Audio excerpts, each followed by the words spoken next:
Welcome back to the last part of World Insight. Let's quickly head to our final story now. What do you think is the ideal job? For some people, it's being a caretaker at the Great Barrier Reef in Australia. The shortlist has been released and a new caretaker will be appointed in May. The recruiting campaign calls it the best job in the world, and we'll show you why.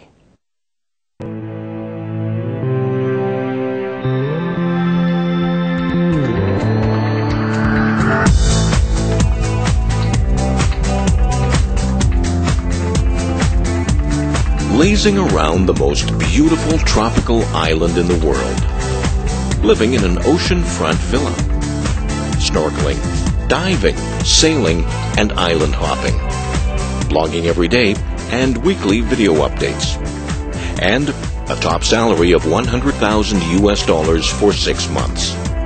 This is probably the best job in the world. Over 34,000 applicants submitted a 1-minute video explaining why they're the best person for the job.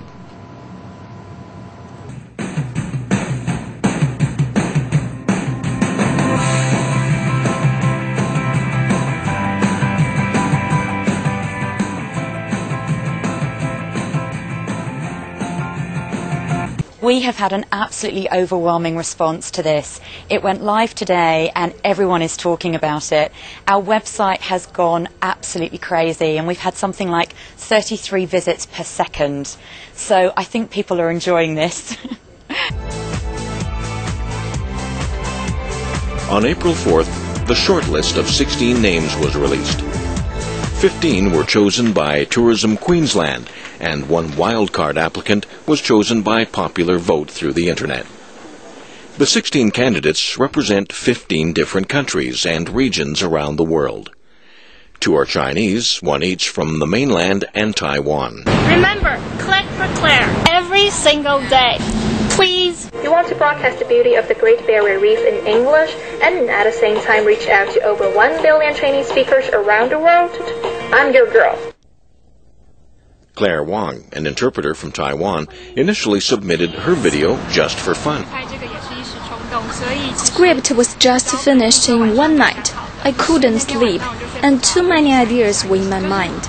Then I want to emphasize my sense in communicating both in Chinese and English.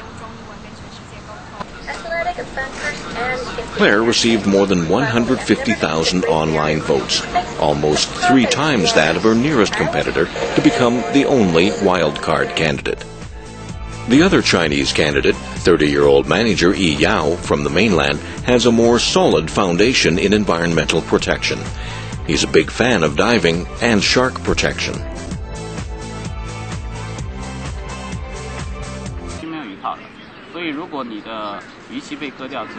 Fishermen hunt sharks and slice off the fin, then throw sharks back into the sea. Sharks can't swim without fins, so they'll die at the bottom of the ocean. Yao has given out free t-shirts to raise public awareness about the real cost of eating shark's fin. And now he wants to get the public behind protecting the entire ocean. Hire me for the best job in the world. You get 1.3 billion attention and beyond.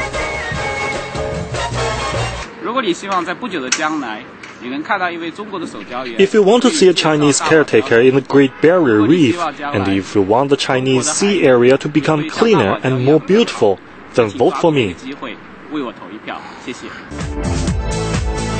Tourism Queensland is running a very successful marketing promotion, despite the stress of the global downturn.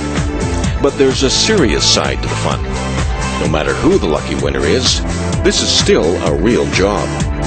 So we need someone who is adventurous enough to want to go out and swim and dive and snorkel the Great Barrier Reef and really report back on their experiences. One of those roles is going to be about communicating to the world the importance of not just our Great Barrier Reef, but the protection of coral reefs around the world and how important it is in terms of protecting those reef systems, that we can increase awareness and increase education of protection of reef ecosystems around the world. So it has a good message to it as well. When tiny marine animals called polyps die, their skeletons lead to a buildup of limestone, and coral is formed.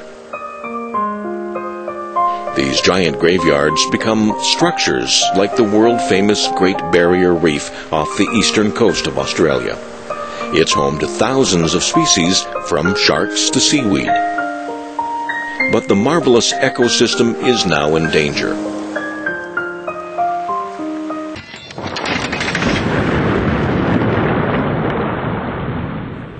Australian scientists have discovered hundreds of new coral and species in the Great Barrier Reef.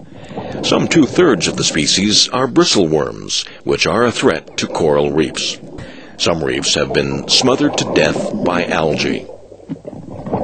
Coral also faces threats from ocean acidification, pollution, overfishing, and global warming. Cleaning the pool, feeding the fish, exploring the island, and report back. Beyond these tasks, the most important work for the caretaker may be as the spokesperson for the Great Barrier Reef. And so it's a really good opportunity for us to share those messages with the world about how we go about protecting the reef while we're showing it to the world, but also about how just the general message of how important it is that everybody around the world protects their local reefs so that the reefs are there in years to come for everybody to see.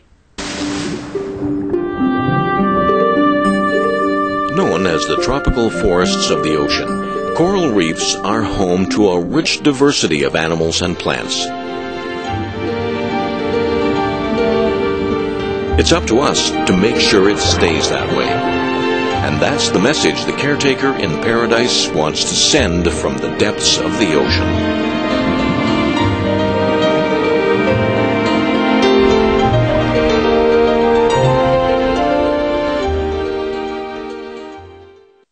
So what's the schedule ahead? The 16 candidates will now fly to Hamilton Island in early May for the final selection process. The winner will be announced on May 6th, and the caretaker will officially begin work on July 1st. It's a chance to be paid handsomely for a great experience while helping to save at least a small part of our planet.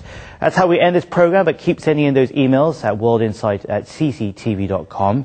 I'm James Chow in Beijing. Great having you with us. We hope it made it worth your while. From all of us here, thanks for watching. Bye for now.